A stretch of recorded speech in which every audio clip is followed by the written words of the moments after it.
Let's go. خب بریم نشیمن امروز. بریم عزیز دلم، بریم قربونت برم. سلام بچه‌های گل، امیدوارم که حالتون خوب باشه. 2 تا نشیمن قبلی رو دیده باشید، لندن گردیامون هم دیده باشید. امروز اومدیم با یه فضای جدید، یه نشیمن جدید، اتفاقای جدید. بریم ببینیم امروز چه خبره. من خودمو با توجه به موضوع امروز آماده کردم. امیدوارم که دوست داشته باشید.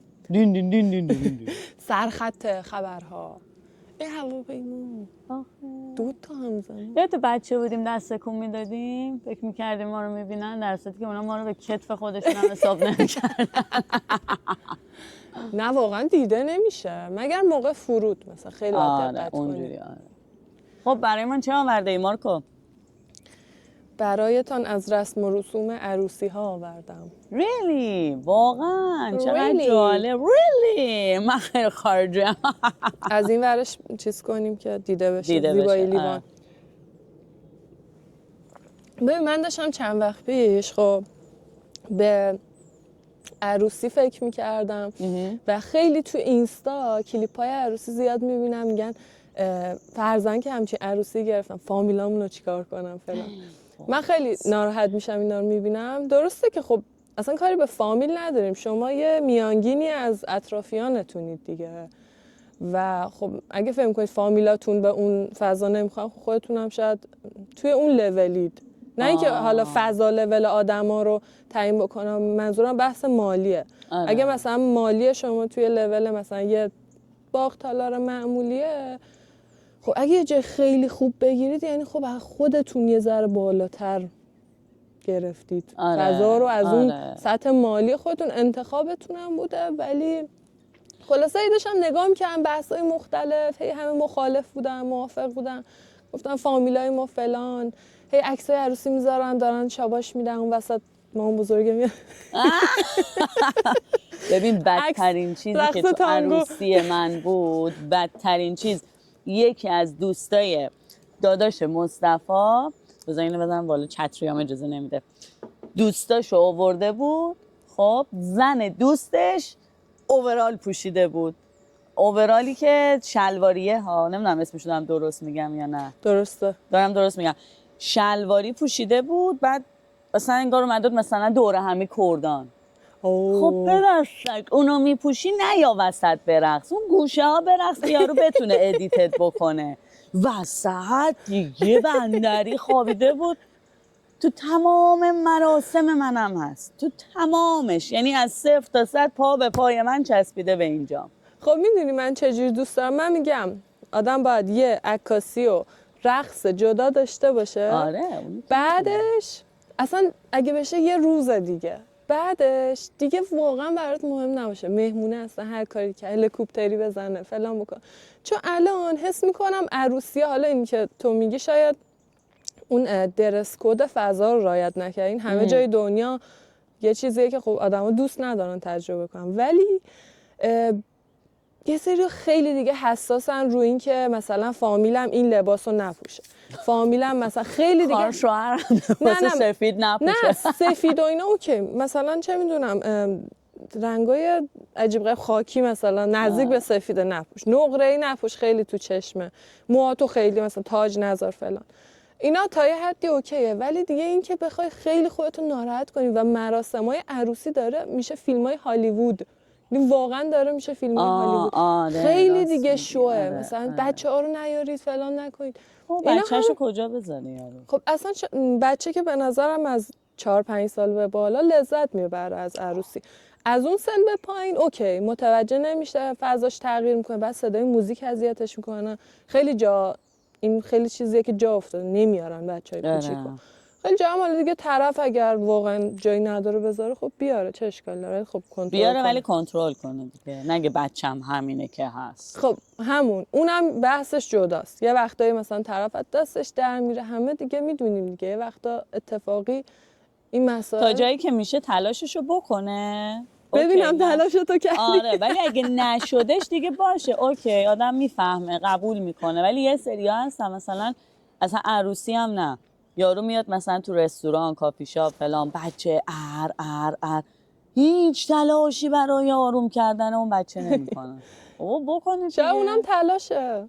نه بابا. یه بار توجه نمیکنه. نه ببین من توی این کلاسایی که دارم میرم واسه مثلا چایلد کیر و اینا میگن که ادب کردن بچه یا حالا مثلا آموزشش و اینا همه جا این امکان پذیره که تو به بچه آموزش بدی، ولی در حضور دیگران نباید باشه. مثلا اونجایی که میبینه بچه داره از دستش خارج میشه، کنترلش داره خارج میشه، بعد ببرتش یه فضای دیگه، مثلا ببرتش دقیقه بیرون، ببرتش پایین، این ور اون ور، با بچه حرف بزنه، یه ذره فضای بچه عوض شه، حواسشو پرت کنه بره.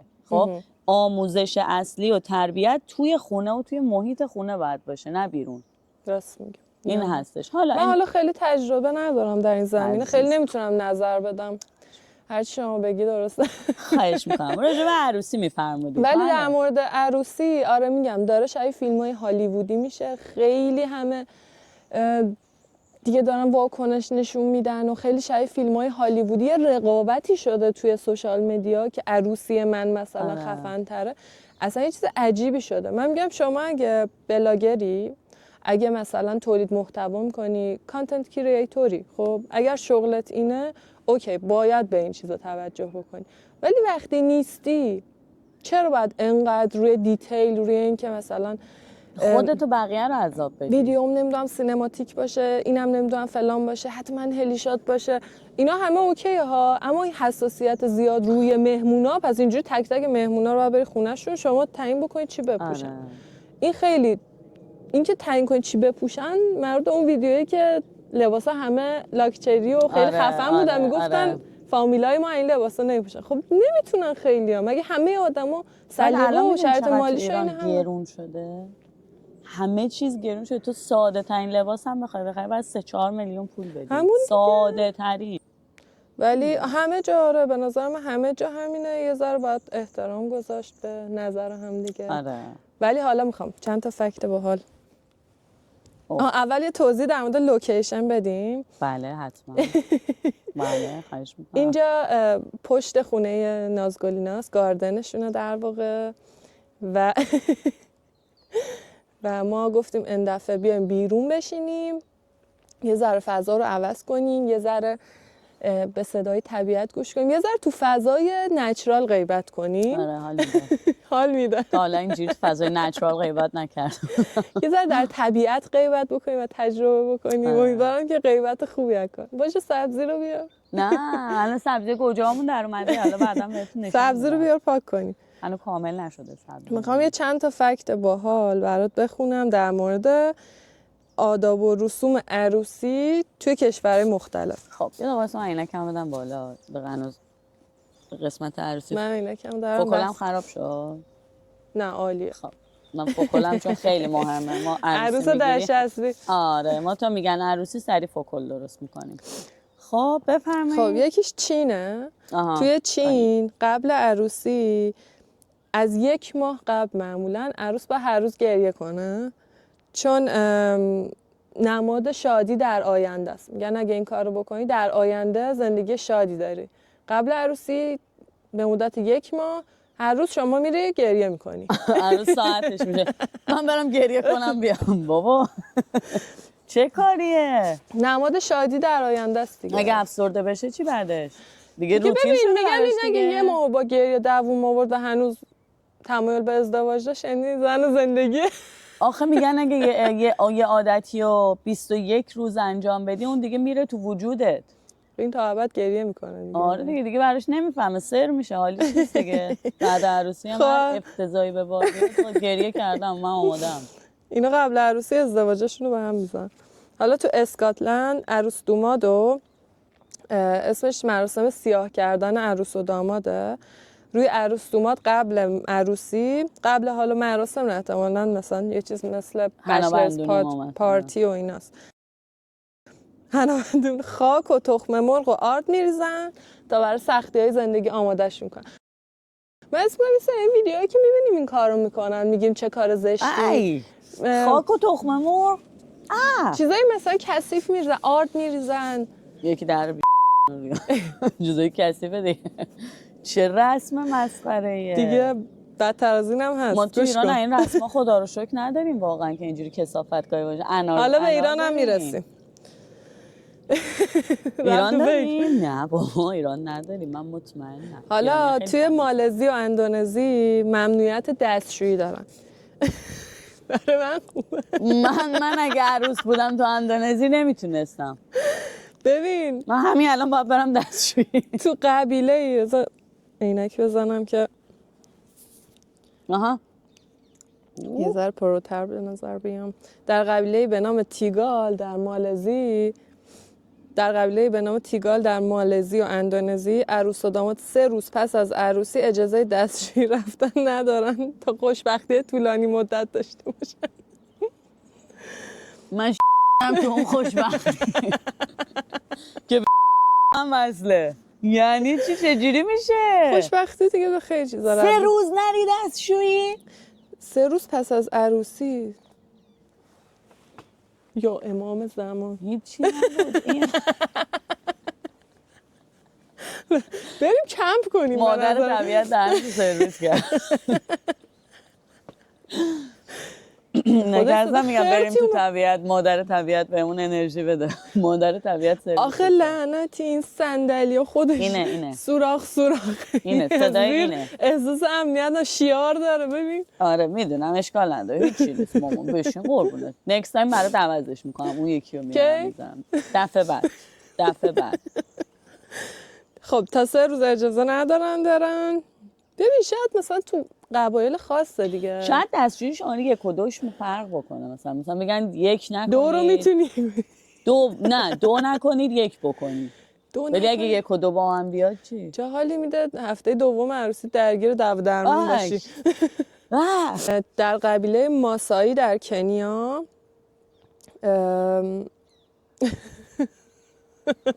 خودم گویم خودم خندم. پدر عروس روی سر و سینه او توف میاندازد تا زندگی عروس پربرکت شود. پاورچین ای خوشبخت باشی دخترم. پاورچین بود، چیز بود، برره بود دیگه، میرقصیدن توف مینداختن همون جوری. ولی برای اینکه زندگیشون پربرکت باشه. اصلا من متاسفانه هرچی میشنوم تصویر سازی میکنم، دست تصور کردم بابام داره این کارو با هم میکنه. خیلی بده خدایی. ای چرا چندش امروز؟ چه چیزای چندشی میگه خانومی؟ خانومم بگو ببینم چی داری میگه. این یعنی چی؟ حرف زشته؟ بده من بخونم تو نخون. تو آلمان بده من. مرسی. یه رفیق همینجوری داشته باشین، همیشه پشتتون باشه، بی‌ادبیاتون رو براتون من گردن میگیرم. بی‌ادبی، سیگار، دراگ، همه رو من گردن میگیرم. جان تو آلمان تو آلمان مهمانان ظروف را میشکنند و عروس و داماد باید با هم آنها رو تمیز کنند تا همکاری در زندگی مشترک رو تمرین کنند. نه این خوبه. این خوبه؟ نه آره اینو دوست دارم. یاد بگیرن مردان، نمیشه که دست رو خودشون بزنن، دستشون به خودشون بشینن زنه هم کار کنن. دست رو خودشون بزنن. نه ببین دیوونه بازیه دیگه. اینا رو بچگی به پسراتون یاد بدید، به دختراتون یاد بدید، با هم دیگه تعامل کنن، خونه رو جمع کنن، تمیز کنن. اون دیگه ویدیو بود مایز افشی دستشون بود. هیت گرفت کلی تو ایران. چی بود؟ روزای روشن خداحافظ. آها فامیلای دوستای داماد لباس و دستکش و مایه ظرفشویی اینا آورده بودن. عروس داماد بودن آره. نه من یه دونه کلیپ دیدم دوستای داماد که مثلا ساق دوشش بودن، یکی برای داماده پیشبند اینجوری انداخت گردنش، یکی دستکش دستش کرد، یکی مایه ظرفشویی داد. مثلا ما که داریم کار خونه انجام میدیم، کار زشتیه، کار بدیه. مادراتون کار خونه انجام میدادن، خونه رو تمیز می‌کردن، کار بدی بود. بعد قبل ازدواج کار خونه یعنی نکردن. همون این پسری که قبل ازدواج کار خونه نکرده و سرش بذاره بمیره. والا یعنی چی؟ من همین الان دارم به کارن 5 سالشه. غذا میخواد بخوره، غذاشو میخوره، تموم میشه بشقاب قاشقشو برام داره جمع میکنه. نمیدونم میخوایم خونه رو تمیز کنیم، همینطور لباساش خوش میشه، خودش تا میکنه، فلان میکنه. باید اینا رو یاد بگیرید. چقدر زشت. خیلی زشته به خدا. یعنی چی؟ خجالت بکشید. چادر من کو؟ عصبی نشو، میخوام در مورد سوئد برات بگم. سوئد خوبه، فکر کنم سوئد در صورت اگر داماد از مراسم خارج شوند چی شد؟ سگ گرفت. اگر داماد از مراسم خارج شود، مردان حاضر در مراسم عروس را میبوسند و اگر عروس خارج شود، زنان داماد را میبوسند. یعنی بعد دیگه از اول سیو کردن پارتنر رو یاد بگیر، محافظت. آخه یعنی چی؟ از یارو مثل زنگ بزنه بگه بیا جلو در، نباید بره، بگه تو بیا بیرون، تو دیجی بیا منتظر پولش. نمیشه. عروس بوسیدن. مردای فامیل نشستن اینجوری تیز میکنن داماد بره بیرون. پیرمردای فامیل از همه تیزتر آماده اون میزای اول هم میشینن، داماد که بیرون عروس رو ماچ کنن. برگام خیلی مسخره است. حالا از ایران میخوام برات بگم عزیزم، تو رو خدا چیزای بد نگو، من ایرانو خیلی دوست دارم. دیگه قرار نیست رسمای کثافت نداریم که. نه رسمای کثافت نداریم. نه خب تو ایران همه چیز یه ذره بر پایه همون فرهنگ شرقیه دیگه. یه سری یعنی کثافت کاری نداریم توش. نه خدا رو شکر. ولی نمیدونم خیلی شاید درست نباشه. ولی اگه واقعا اهل همین شهرهایی هستید که میخوایم در موردشون صحبت کنیم، تایید بکنید و تکذیب کنید درسته یا نه. توی گیلان قبل از بردن عروس به خونش کفش عروس رو پنهان میکنن. داماد باید اونو با هدیه یا پول جایگزین کنه. بس همون زیر لفظیه. پول داره توش. بعد قشنگه. زیر لفظی البته خیلی چیز شده، منسوخ شده. تو زیر لفظی گرفتی؟ نگرفتم. به ما چیزی ندادن. چرا به ما رسید؟ رسید. به ما غذا ندادن. به ما شام هم ندادن. نه ولی رسم قشنگه. رسم خوبی آره. نازداریه. ببخشید کفشم برند بود دیگه نمیشه. آره و برام عجور شده پیداش کنی همین. نه ولی رسم قشنگه. نمیدونیم الانم انجام میدن یا نه. اگه انجام میدن بهمون بگید. چیز جالبی. چون ما خیلی وقت ایران نیستیم. نه خیلی وقت عروسی ندیدیم. نه خیلی وقت عروسی ندیدیم و اینکه خب رفته یه سری رسومات و اینا دیگه از بین میره دیگه. اصلا جای دیگه انجام نمیدن. خیلی همه چی. بعد میدونی شرایط اقتصادی هم حداقل خب برای خود من و هم نسلام یه جوری شد که ماها یه ذره ساده زیست و مدرن پسند شدیم. میدونی؟ یه ذره مثلا دیگه دنبال طلاهای خیلی سنگین نبودیم. به واسطه هم مد بود، هم سوشال مدیا بود، هم چیزایی که ترند بود تو جامعه، هم شرایط اقتصادی مثلا ترندای ایران رو تغییر داد. حالا در مورد بلوچستان میخوام بگم.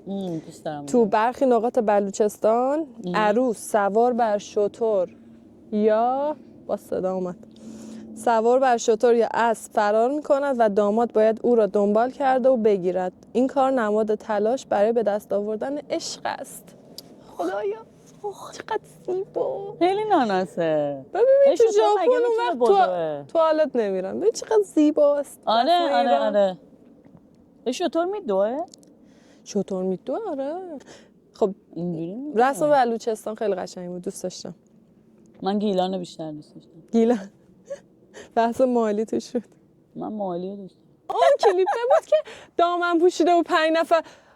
ببین 5 نفر رفته بودن قشنگ که انگار از زیر خب 5 تا آقا کمر عروس رو گرفت. هیچ چیزی نبود بگه عروس روی یه مثلا بیس یا صفحه.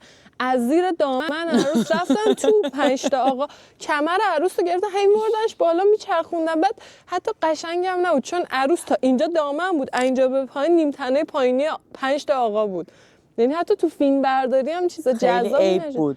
بعد میگفتن الان مثلا 1 متر از زمین فاصله گرفتی چه تغییری کرد؟ خوشبخت‌تر میشه دیگه. تو 1 متر همون 1 متر پایین‌تر میچرخید. تو اگه میخوای 1 متر از زمین فاصله بگیری یه قوطی لوبیا شب قبل عروسی بخورید دیگه با نخ باید ببندنتون به صندلی جایی. چه کاریه 5 تا مرد بیان از زیر بگیرنتون؟ اصلا اون کلیپ رو باید بزنم خیلی عجیب بود. و همین گفتن چی شد چه حسی داشتی 1 متر بالاتر؟ خیلی بد بود آره. من میرم پشت عینکم قایم میشم به نشانه اعتراض. الان یه دونه دیگه برات میخونم برگات بریزم. کاکلم احساس میکنم کاکل واقعی نشده بچه‌ها. کاکل واقعی همینه. به خاطر نم و رطوبت اینجوری میشه. نم و رطوبت. کلوخ اندازی تو کردستان در کردستان قبل از ورود عروس به خانه داماد کلوخی را به زمین میزنن که نشانه دفع شر و بدی است. میکوبن زمین. آره نه به عروس نه اوکیه، اینم اوکیه. مثلا ببین عروس دامادو اذیت نمیکنن که کثافت بریزن روش اون یکی توف بکنه. بابای فقط بابای عروس یه جایی هم هستش خوشبخت توفم کم اومد خانم توف بده. خیلی بده عیبه. از صبح تمرین میکنه جمع کنه. این دعوا بود جمع میکردیم طرف عقب میکشید ببین داره جمع میکنه. واقعا چندشم میشه. آخه مدیر صحنمون میزانسن رو یه جوری چیده که کنار هم باشیم. من یه ذره میام جلوتر. بله ذره از طبیعت فاصله گرفت. آره ذره مادر طبیعت داشت اذیتمون میکرد. مادر طبیعت. خب توی لرستان در خونه عروس رو قفل میکنن. داماد باید هدیه‌ای به خانواده عروس بده تا قفل رو باز کنه. دوست داشتم. به خود عروس بدید. خب حالا چه خانواده؟ مثل شیربها و ایناست دیگه. خب شیربها رو مگه قبلش پرداخت نمی‌کنه؟ واسه کسی شیربها دادی تو؟ یعنی دادن؟ نه نمیگیرن اصلا. توی یه سری شهرها مثلا هنوز ازدواجای فکر کنم خیلی سنتی رسمه. ولش کن بحث شیربها رو اصلا نکنیم. یه چیزیه که موافق و مخالف زیاد داره و من واقعا خیلی هیچ وقت نفهمیدمش و خیلی هم برام روشن نیست چرا. آره ولش کن. مادر عروس نکس. چرا مادر عروس؟ چرا پدر عروس نه؟ پولی که پدر عروس داده. یه چند از عجیب ترین عروسی ها رو میخوام بذار اولی سری کلیپ عروسی ببینیم. مردم. سری کلیپ عروسی سرما تاثیر سرماست به خدا. نگاه نکنید اینجا هوا روشنه. یه ذره یه چوسه آفتاب است. نه سرما بر ما غلبه کرده. چرا شامپاینو پاشید رو عروس. چرا عروس؟ ببین اگه رسم هست که هیچی. اگه رسم نیست و داره شیرین بازی در میاره قشنگ معلومه خوش نمک بازی داره در میاره. اون پسره بود کیکو داشت سر عروس رو داشت میزد تو کیک. این همون از اونجا شروع شد. این رسما رو بردارید بخواه سر یکی رو بزنید تو کیک. تو کیک اگه یه چیز تیزی باشه نمیدونم مثلا خلال دندونی فلان چیزی مثلا این دکوراشون رو بخواد نگهده خیلی خطر. من اصلا ببین مخصوصا دخترها آرایش میکنن. مخصوصا اونایی که مثلا خیلی دیگه آرایش حسابی 10 لایه میزنن و پرایمر رو نمیدونم به ترتیب میرن جلو. تو فکر کن این همه طرف زحمت کشیده بیا یه تپ. آره اصلا خیلی من بدم میاد. خیلی یه دونه مثلا آب بازی میکنن مثلا میری لبه استخ میشینی. اگه میخواستم میمدم تو آب دیگه. آب بیام اون تو کلت. آره دیگه اینجوری میزنن آبا میریزن دیگه. بیام من اون تو کلتو بکنم زیر آب که تو دیگه نمیتونی در بیای. یا عصبی نشو بعدی. والا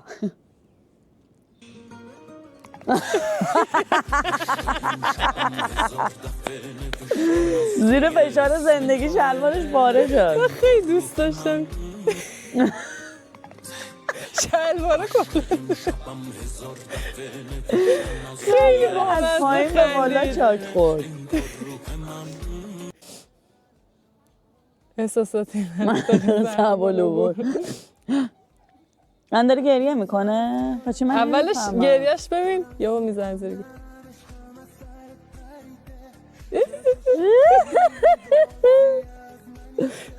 داماد ریده تو خونه. داماد دماغ عملی فلان میذار. داماده حیف شده. بعدی نبود حالا همچین داغونم نبود. دختر من اسم میکنم من این دندونای فیک واسه شب عروسی گشت. بابا حتی نگاهم نمیدن. دارم مایه سربلندی. این چی بود؟ بریم بعدی. این کلیپ معروفه اصلا ریویو باشه.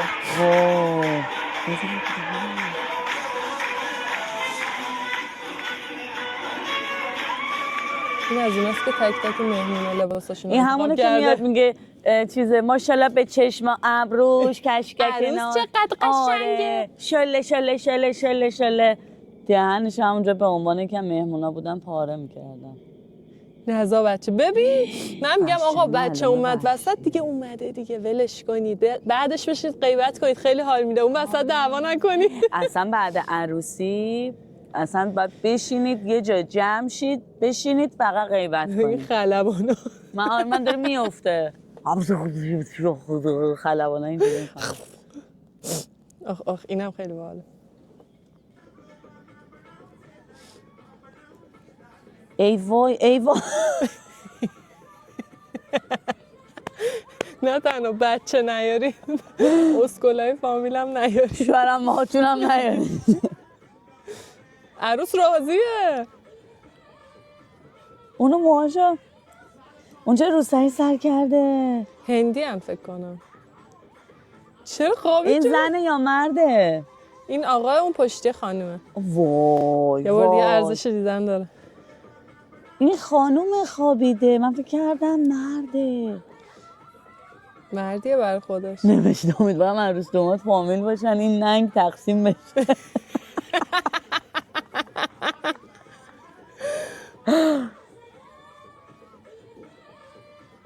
واکنش عمه.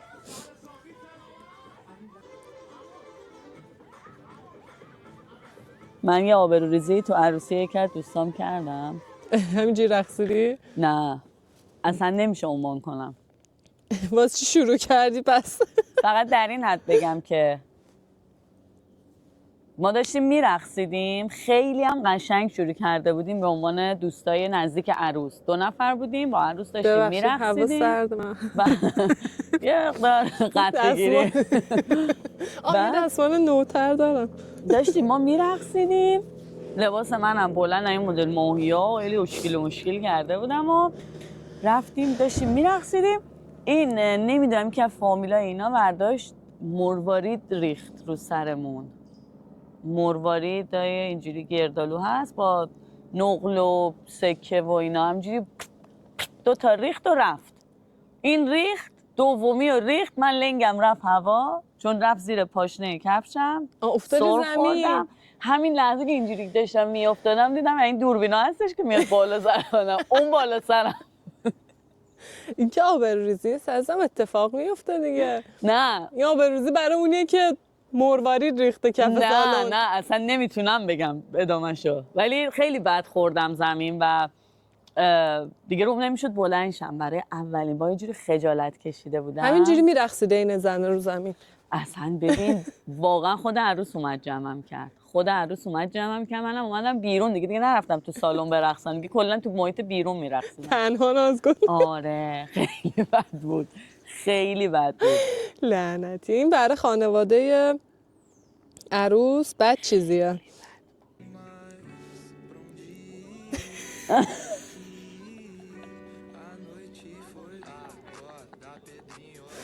ای جان کفترم تا تپ. این کفتر شده بود رفت دوباره اومد با بعدی. Wow. Hi, nice to meet you. The bridesmaid. تومات اشتباه کرد. من نمیخوام باور کنم. فکر عروس ساقدو شدید فکر عروس یهو ذوق کرد. بگوتش وای مگه صورتشو نمیبینی؟ اینقدر عوض نمیشه که. حال شده. وقتی میره آرایش کرده واقعی هم نشون میداد. باش عروس واقعی هم نشون میداد ببینیم چقدر شبیه هم میتونن باشن که این اینجوری اشتباه کنه. این قطعا خیانت میکنه. سبزی رو بیار. لباسش صورتی بود. اصلا این نباید. میگم برای همون میگم. یه بیسیم بزن اسنایپرها رو مستقر کنه پشت بوم. ناز کن. بیاریم بعدی. عینکم بزن تو این گوشه کوچیکه. سکته که وسط عروسی. ببین داماد چیکار کرده. خاک به سرم وسط عروسی. عروس مرده بعد یکی سامان زاجه زد یکی پیشنهاد داده که بیا خواهر عروسو بگیر. بیا هزینه کردیم. سالن هست سنگ مفت مجیش مفت مثل رحمت. سالن گل یخو گرفتم. حالا که عروسی رو دیگه برگزار کردیم این نبود اون. مثل رحمت دیگه فاطمه رو گرفتش. خب این مرد عروسی وسط عروس عروس وسط عروسی خودش مرد. چه داماد چیزی بود. حیف که نمیشه این حرفا رو بزنم. قول دادم به فایده. اینم جر چی خورد. چی شلوار جر خورد. داداش نشه اینو بده بالا. اینو چیز تنگ میپوشید که اینجوری بشه. نه چرا خشتک اینجاست شما میشینی بده بالا شلوار رو بشین. نه دادی اینا رو دوست دارم. چقدر بزرگه یارو. کدوم عروسی دست میزنه؟ خوابای من اونجایی که دست به باز زن داماد هیچی نگفت. مثل که با من شوخی دارم. بریم بعدی.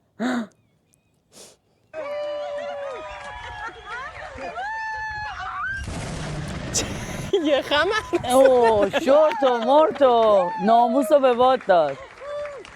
چرا یه خمر عروس گرفت؟ چه عروس هنو خوشحاله.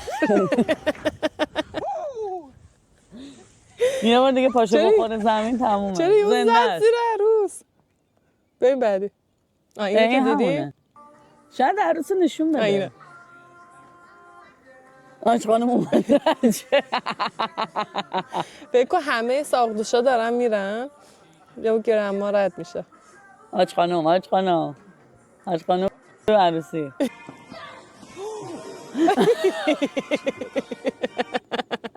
این کارنه این بچه هاست که کنترل کردن تازه اینو. آره این کارنه. اگه یه همچین چیزی ببینه قطعا میپره. وای این عالیه. مرده رو نگاه کن. دهنشونو وا کنن. فوش داره. مشکل دارن با دهن وا کردن.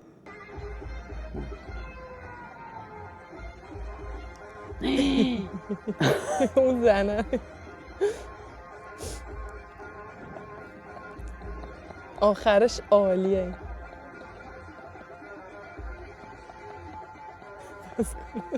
اینجا نگاه کن. چه دختر انگار عروسی خودشه. کمربند نشون میده.